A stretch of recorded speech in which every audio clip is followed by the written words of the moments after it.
Hello to all, सभी को मेरी ओर से नमस्ते। Welcome back in this new video and from today onwards we are going to start a playlist on literary criticism and today's video will be part 1 video on the literary criticism of English literature. So in this particular video we are going to solve 10 questions and I will explain you each and every question in detail and I will try my level best to make you learn the questions right here and now through this video.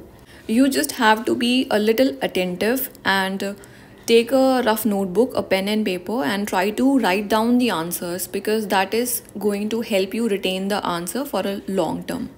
Video शुरू करने से पहले मैं सबको एक बात बताना चाहती हूँ कि जो हमारा कम्युनिटी पोस्ट है वहाँ पर I have posted one small poem, a Hindi poem. So I would request you all कि जा करके एक बार उस पोएम को रीड करो because that is really a very short poem और बहुत ही अच्छी पोएम है. Just go through that poem. It is really very motivating and very deserving to be appreciated. So without any delay let's get started with the first question. Question शुरू करने से पहले यहाँ पर हम कुछ इंपॉर्टेंट वर्क्स देखने वाले हैं बाय प्लेटो. सो प्लेटो के जो वर्क्स हैं they have been divided into early period, middle period and later period. अब it is not very important कि आपको पता हो कि भाई ये वाला वर्क अर्ली पीरियड से है या मिडिल पीरियड से है या लेटर पीरियड से है because that is very difficult to remember and keep in your mind. तो हम क्या करेंगे, हम जो सिर्फ इंपॉर्टेंट वर्क्स है we are going to focus on those important works. So the first work is Apology and you can never dare to forget this work, Apology, which is written by Plato. ठीक है. उसके बाद Crito work है, ये भी बहुत important है. Gorgias, Ion, Meno. फिर हमारा इसमें इंपॉर्टेंट वर्क है Symposium and Republic. Republic the most important work by Plato. उसके बाद इसके अंदर आपको ये भी याद रखना है फिलिबस एंड सोफिस्ट. दोनों किन्होंने लिखे हैं, प्लेटो ने लिखे हैं. अब जो वर्क्स मैंने यहाँ पर हाईलाइट किए हैं उनको आपको नहीं भूलना है because they can ask you these works and they are really very very important. तो इनको तो बिल्कुल भी मत भूलना. एक बार हम फिर से रिवाइज करेंगे and just try to note down these works in your rough notebook. Like रफली हैंड राइटिंग में लिखने की कोशिश करो क्योंकि लिखोगे तो जल्दी याद हो जाएगा. सो रिपीटेड आफ्टर मी. पहला वर्क क्या है, इट इज़ व्हाट, अपॉलजी. फिर क्रीटो हमने देखा है, जॉर्जियाज, आयन, मीनो, सिम्पोजियम, रिपब्लिक जो कि बहुत इंपॉर्टेंट है. रिपब्लिक वर्क को हम डिटेल में करना है हमने. एंड फिलिबस और एक वर्क कौन सा है, सोफिस्ट है. तो ये सारे वर्क्स तो बिल्कुल ऐसे टिप्स पे कर लेना. नेक्स्ट में यहाँ पर इन्होंने कुछ इंपॉर्टेंट वर्क्स दिए गए हैं एरिस्टोटल के द्वारा. ठीक है. सबसे पहले कौन आता है, प्लेटो. प्लेटो के बाद आता है एरिस्टोटल. इसमें ना आप एक सीक्वेंस लर्न करना, दैट इज़ देखो स्पा. कौन कौन स्पा में गया है, स्पा में लोग जाते हैं ना, you understand what spa is. लेकिन यहाँ पर स्पा का वो मतलब नहीं है. देखो स्पा एस फॉर सॉक्रेट्स. ठीक है. फिर सॉक्रेट्स के शिष्य कौन है, प्लेटो. उसके बाद प्लेटो आते हैं एंड लास्ट में उनके जो शिष्य हैं वो होते हैं अरिस्टोटल. तो ये जो स्पा है ना, ये 3 कॉम्बोज हैं. ये अरिस्टोटल के गुरु कौन, प्लेटो. प्लेटो के गुरु कौन, सॉक्रेट्स. तो इन तीनों को ऐसे सीक्वेंस में लर्न कर लेना, स्पा that is Socrates, Plato and Aristotle.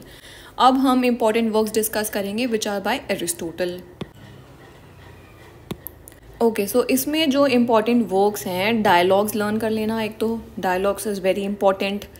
Then the most important work is Poetics. Poetics is written by Homer, it is by Aristotle. Poetics work को बहुत ही ज़्यादा डिटेल में करना है, एकदम बहुत ही अच्छे से करना है. राइट. फिर इसके अंदर एक और है जो इनका the instrument of correct thinking. ये भी थोड़ा सा एक माइंड में रखना कि okay so this is a work which is written by Aristotle. बाकी वर्क्स भी हैं लेकिन they are not that important. अगर आपको याद हो जाते हैं well and good, like it's fab, है ना. फिर तो कोई गुंजाइश ही नहीं है ना आपके गलत आंसर टिक करने की. एक बार हम देखेंगे. देखो डायलॉग्स हो गया एंड पोएटिक्स हो गया, ये तो बहुत इंपॉर्टेंट है. बाकी वर्क्स को रिपीट करो. ऑन मोनार्की, तो हमें ऐसे याद रखेंगे, अच्छा अरिस्टोटल ने कुछ मोनार्की पे भी लिखा है. फिर उन्होंने क्या लिखा है, नेचुरल हिस्ट्री. फिर उनका एक वर्क है रिटोरिक. रिटोरिक का क्या मतलब होता है, द आर्ट ऑफ परसुएशन. इतनी अच्छी सरल भाषा में बोलना कि दूसरा इंसान तो बिल्कुल चकित हो जाए और आपके चंगुल में फंस जाए. So that is rhetoric. Okay. So एक उन्होंने लॉजिक पे बात की है. फिर उन्होंने एजुकेशनल एथिक्स के बारे में भी वो बात करते हैं. अच्छा. फिर एक फिज़िक्स. ठीक है. मेटाफिज़िक्स. अब ये मेटाफिज़िक्स क्या होता है, देखो मेटा का मतलब होता है बियॉन्ड. बियॉन्ड, ठीक है, बियॉन्ड मतलब परे। फिजिक्स का मतलब होता है जो यहाँ पर हम भौतिक दुनिया में जो हम फिजिक्स पढ़ते हैं ना, तो फिजिक्स में यू स्टडी की अच्छा ये ऐसे वर्क करता है, ये ऐसे वर्क करता है, ये प्रिंसिपल्स हैं। तो when we study something which is beyond this physical world, है ना, तो that is called as metaphysics. यानी कि जब आपको ये चर्चा हो रही है कि भगवान है कि नहीं है, ये किसने बनाया, दुनिया किसने बनाई, तो that is called as metaphysics. तो उन्होंने मेटाफिजिक्स पे भी बहुत सारा काम करा है। And as a student of philosophy, whenever you study philosophy you are going to study Socrates, Plato and Aristotle, तीनों पढ़ते हैं वहाँ पर। फिर उन्होंने पॉलिटिक्स के बारे में भी कुछ लिखा है and the most important is poetics. फिर आज की वीडियो का हमारा जो पहला क्वेश्चन है, Plato's comments on poetry occur in which of the following works. तो हमें बताना है बेसिकली कि जो प्लेटो है ना, उन्होंने क्या किया है, he has commented on poetry, कि पोएट्री ऐसी है, पोएट्री वैसी है। तो वो जो कमेंट्स हैं वो कौन से वर्क में उन्होंने लिखा है। फर्स्ट ऑफ ऑल जैसे कि ऑप्शंस हैं, देखो, अपॉलॉजी किन्होंने लिखा है, प्लेटो ने लिखा है। जॉर्जियास किन्होंने लिखा है, again it is written by Plato. And Ion and Republic is the most important work, वो भी किन्होंने लिखा है, प्लेटो ने लिखा है। इसका जो हमारा जो करेक्ट आंसर है that is Ion and Republic, है ना। हमें पता है कि जो रिपब्लिक वर्क है it is the most important work written by Plato, जिसमें कि वो खुल करके कमेंट्स करने वाले हैं पोएट्री पे कि पोएट्री ऐसी है, पोएट्री को ऐसा होना चाहिए, वैसा होना चाहिए। अगला क्वेश्चन देखते हैं, the cave image. Okay, so the cave image के बारे में कुछ बोल रहे हैं, what is this cave image. हाँ, इन प्लेटोज रिपब्लिक बता भी दिया है कि केव इमेज का आइडिया कहाँ पर मेंशन है, it is mention in Plato's Republic work. Plato ने एक वर्क लिखा रिपब्लिक, उसके अंदर कौन सा आइडिया मेंशन है, केव की इमेज का। बुक नंबर भी इन्होंने दिया है, दैट इज़ बुक, कौन सी बुक है ये, 7th बुक में। Explains Plato's dash. अब हमें यहाँ पर बताना ऑप्शन ABCD में क्या है, ये केव इमेज क्या है ना। और सबसे पहले ना देखो, अब चीज़ें यहाँ पर क्या क्या लर्न कर लेनी है कि अच्छा रिपब्लिक जो वर्क लिखा है प्लेटो ने लिखा है, फिर उसके अंदर उन्होंने एक केव इमेज का कॉन्सेप्ट दिया है जो कि कौन सी बुक में प्रेजेंट है, बुक नंबर 7 में प्रेजेंट है। अब यही जो हमारा क्वेश्चन है ना, इसी में से अगली बार क्वेश्चन बन जाता है, पूछ लेंगे केव इमेज कौन सी बुक में है रिपब्लिक के, तो यू मस्ट नो कि बुक नंबर 7 है। सो इस क्वेश्चन के लिए हमें सारे ऑप्शंस पढ़ने पड़ेंगे क्योंकि ये डायरेक्ट नहीं है, so we have to understand each and every option, और तभी हम एलिमिनेट करेंगे और अपने सही उत्तर की तरफ कदम बढ़ाएंगे। Alpha option is conception of human nature. Okay, तो वो बोल रहे हैं कि इसमें उन्होंने ह्यूमन नेचर के बारे में कुछ बताया है क्या। Theory of nature of knowledge, तो उन्होंने theory of nature of knowledge के बारे में कुछ बताया है। Okay, and Charlie option is ignorance के बारे में बताया, जो कि हम सभी हैं इग्नोरेंट ऑलवेज। डेल्टा ऑप्शन बोलता है theory of the subconscious mind. अब देखो सबकॉन्शियस माइंड पे तो उन्होंने दूर दूर तक कोई ऐसा मतलब है नहीं उनका, क्योंकि हम सबकॉन्शियस और ये सब साइकोएनालिसिस में पढ़ते हैं, and psychoanalysis we come to know कि अच्छा सिगमंड फ्रायर, जैक्स लाकान और ये कुछ और 2 राइटर्स और हैं, तो ये अलग हो गया। तो this will never be the option, है ना। थ्योरी ऑफ सबकॉन्शियस माइंड तो बिल्कुल ही हटा देते हैं हम। ओके, सो हमारे पास बचता है ABC ऑप्शन। अब हमारा इसमें जो करेक्ट आंसर है ना, that is theory of nature of knowledge. वो नॉलेज के बारे में बता रहे हैं, जैसे नॉलेज आएगी तो इग्नोरेंस अपने आप ही हट जाएगा। सो इग्नोरेंस के बारे में भी he is telling, but not that too in detail. अगर B ऑप्शन हम सारे ऑप्शंस में से देखेंगे, so the most correct and the most appropriate option जो होगा वो बीटा ऑप्शन होगा। ओके, सो केव इमेज में वो क्या बताते हैं कि theory of nature of knowledge के बारे में बताते हैं। मैं इसमें थोड़ा सा ब्रीफ अकाउंट बता देती हूँ आपको, ये केव इमेज का क्या है। इसमें कुछ प्रिजनर्स होते हैं, ठीक है, वो केव के अंदर हैं। अब केव के अंदर यहाँ पर लगाई हुई है एक स्क्रीन, मान लो उस पर चल रही है मूवी, जिसको तुम अपना जीवन बोल सकते हो। और वो जो जितने भी यहाँ पर प्रिजनर्स बैठे हुए हैं वो सारे कहाँ देख रहे हो, स्क्रीन की तरफ देख रहे हैं। तो उन्हें जो ये दुनिया है वही असली लग रही है, उन्हें कुछ पता ही नहीं है। गलती से क्या होता है कि एक जो प्रिजनर होता है उसके मन में मचती है चुल, ठीक है, तो वो सोचता है कि भाई ये तो मज़ा सा नहीं आ रहा है, वो ना ऐसे पीछे मुड़ के देख लेता है। तो वो जो पीछे मुड़ के देखता है तो वो देखता है कि भाई यहाँ है असली दुनिया, तो ये तो बिल्कुल नकली है, तो कुछ है ही नहीं, है तो दुख दर्द का भंडार है। फिर वो जाता है अपने फेलो प्रिजनर्स को बताने के लिए कि सुनो तुम यहाँ पे फंस गए हो, इधर मत देखो, इधर देखो, come with me, I will show you the right path, ठीक है। लेकिन ये जो प्रिजनर्स हैं इनको लत लग चुकी है सोशल मीडिया, इंस्टाग्राम, फेसबुक की। अब ये अपनी लत कहाँ को छोड़ेंगे, तो इनको जो अच्छी बातें वो अच्छी नहीं लगती हैं, और ये सब वो जो एनलाइटेंड जो इंसान होता है, एनलाइटेंड प्रिजनर होता है, उसको ही मार देते हैं। सो this is the cave image जो कि प्लेटो ने दिया है रिपब्लिक में। तो वो इसमें ना theory of nature of knowledge के बारे में बताते हैं, राइट। अगले क्वेश्चन पे आते हैं, what according to Plato should be the ideal age of the poet. अब प्लेटो के अकॉर्डिंग क्या होनी चाहिए the ideal age of poet. Poet कंज्यूमर में लिखेगा what should be the ideal age of poet, है ना, जैसे आइडियल एज ऑफ मैरिज क्या अपनी 21, है ना. So similarly he is asking the ideal of age of the poet. अब क्या होना चाहिए, the correct answer here is more than 50 years. Okay, so more than 50 years होना चाहिए पोएट की एज को. लेकिन जो बुक में आंसर दिया गया that is Charlie option less than 50 years, but that is really very doubtful जितना मुझे पता है, जहाँ तक मैंने पढ़ा है. So it should be more than 50 years. Okay, so थोड़ा सा कन्फ्यूजन है इस वाले क्वेश्चन में. If you know the correct answer then do write it in the comment section by properly quoting the sources that you have used in your explanation, right. तो चलो फिर fourth question पे आते हैं. Plato's use of the allegorical image of the soul as the charioteer and the higher and the lower passions as his pair of horses occur in which work.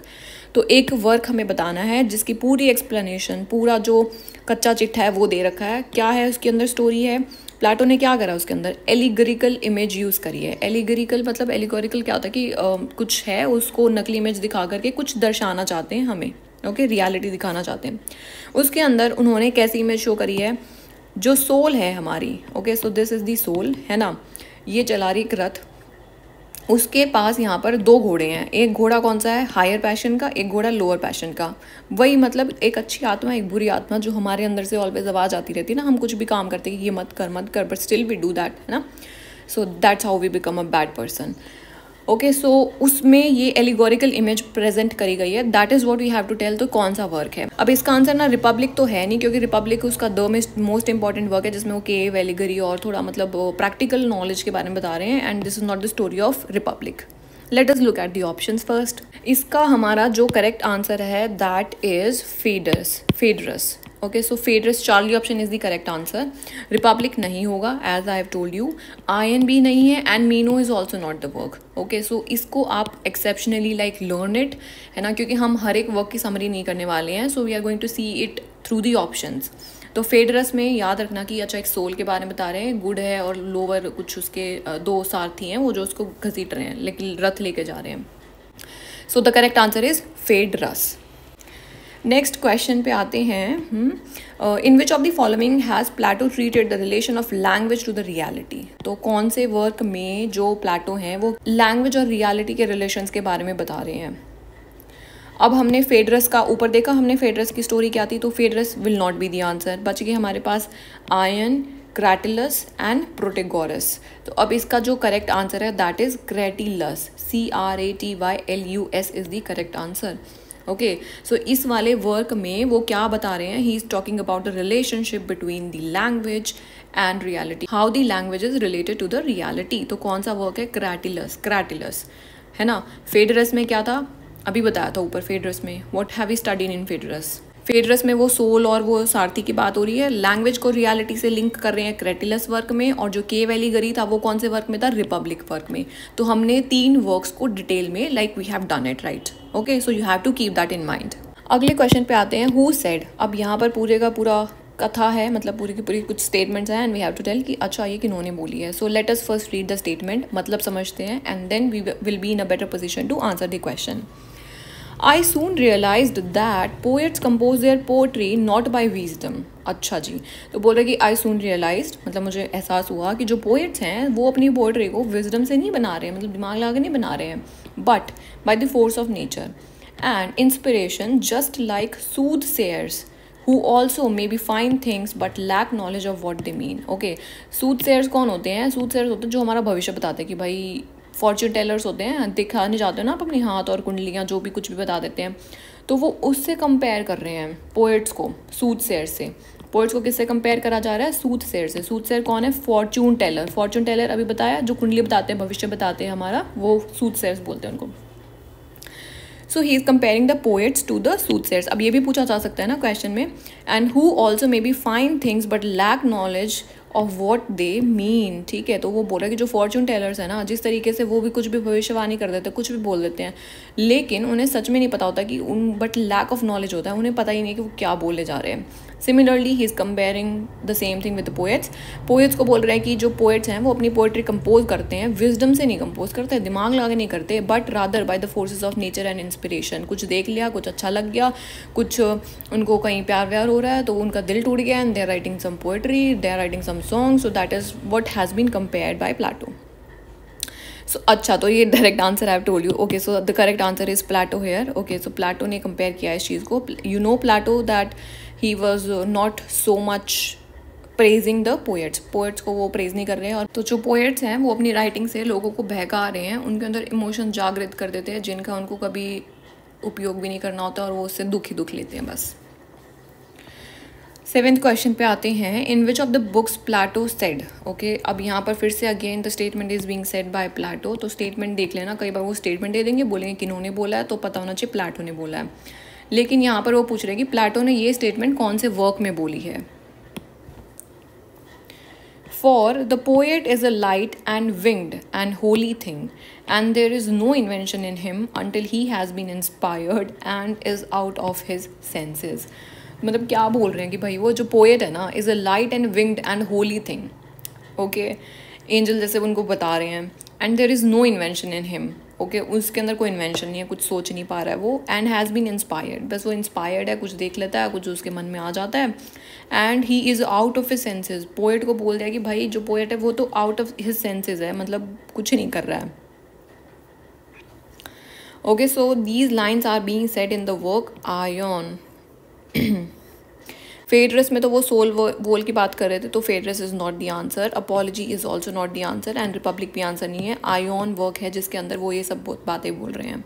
इसमें वो बोलते हैं कि जो हमारे पोएट्स होते हैं, जो पोएट लेखक है, वो क्या करता है, वो ना इंस्पिरेशन ड्राइव करता है फ्रॉम गॉड, तो डिवाइनली इंस्पिरेशन है उसको मिलता रहता है, और वो आकर के कुछ भी लिख रहा है, and he is writing everything which is far from the reality, और ब्रेन वॉश करता है लोगों का।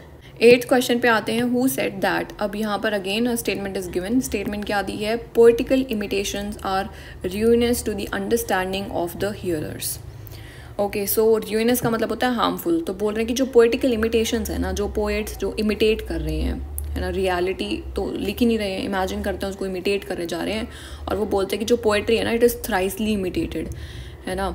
सो these lines are being said by Plato.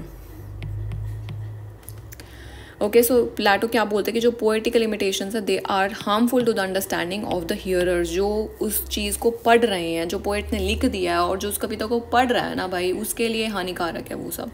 तो ये सारी स्टेटमेंट्स प्लेटो ने बोली हैं, और बाकी जो ऑप्शंस हैं, Horace, Longinus and Stephen Gosson, we are going to see them in further works. और ये पोएट्री को इतना कंडेम नहीं कर रहे थे, they were appreciating the poetry and the poets.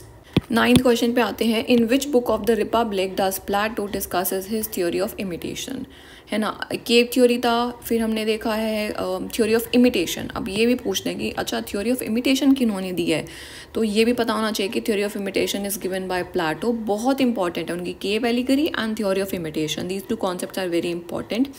और अब वो क्वेश्चन को मुश्किल बनाने के लिए हमें पूछता है कि भाई बुक का बता दो, बुक का बता दो कौन से में दिया है।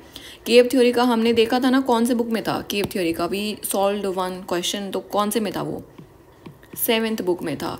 और ये थ्योरी ऑफ इमिटेशन कौन से बुक में है, it is mentioned in the 10th book of Republic. Republic जो वेरी इंपॉर्टेंट बुक है by Plato, so just keep in mind. आज की वीडियो के लास्ट क्वेश्चन पे आते हैं, in which book of Republic do the following lines occur. Okay, so ये जो लाइन्स हैं, they are from the book Republic written by Plato. बस हमें बताना है कि कौन से पार्ट में से ये वाली लाइन्स ली गई हैं। If a person who imitates all things should come to our city. एक इंसान है जो इमिटेट करता है सारी चीज़ों को, अगर वो हमारी सिटी में आ जाए and makes a proposal to exhibit himself and his poetry, और आकर के बोले चलो मैं तुम्हें अपनी कविताएं सुना दूँ, we will fall down and worship him as a sweet and holy and wonderful being. Okay, तो हम उसकी worship करेंगे, but we must also inform him that in our state such as he are not permitted to exist. ठीक है, पहले वो उसकी worship करेंगे, जब वो उनको कविताएं सुनाएगा, और फिर उसको इन्फॉर्म भी कर देंगे कि भाई तुम्हारे जैसे लोग हमारे इस स्टेट में परमिटेड नहीं है, उनको परमिशन ही नहीं है, the law will not allow them. Okay, so these lines are being said in book number 3 of Republic. Again this is very important. अगर क्वेश्चंस को देखो कॉम्प्लिकेट करना चाहेंगे ना तो वो यही पूछते रहते कि ये लाइंस, ये वाली थ्योरी कौन सी बुक में दी गई है। So you have to keep these in mind and take a extra note of them. I hope कि ये 10 क्वेश्चन समझ में आए होंगे। So will meet you in the next video. Goodbye to all. Keep doing exercise, stay happy and stay fit.